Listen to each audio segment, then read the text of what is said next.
aí galera, eu sou o Hulk Games BR, como vocês sabem, tô apresentando essas mini figuras de 3.75 polegadas. Essa aqui é a Mark 39 Starburst. Ela vem com esse acessório que é a mochila, que é removível. É assim, na verdade. Ela é uma boneca assim da série Homem de Ferro 3 junto com a Mark 42, tá? É o último vídeo do dia.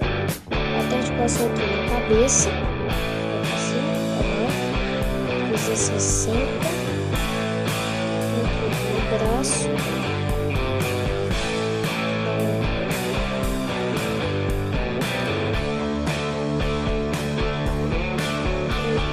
90 graus, né? Ele gira 360. A perna dele vai um pouquinho pra frente, vai mais ou menos 60 graus pra frente. Uns 10 graus pra trás, 5.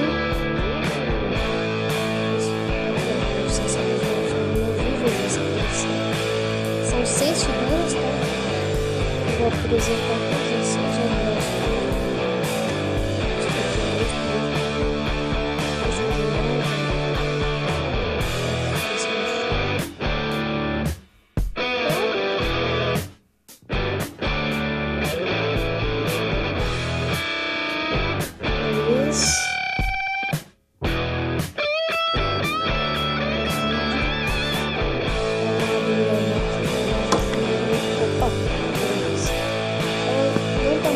Nas lojas, só encontramos nas lojas americanas e nas lojas livres, né?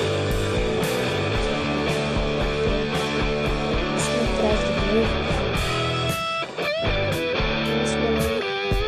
Muito obrigado.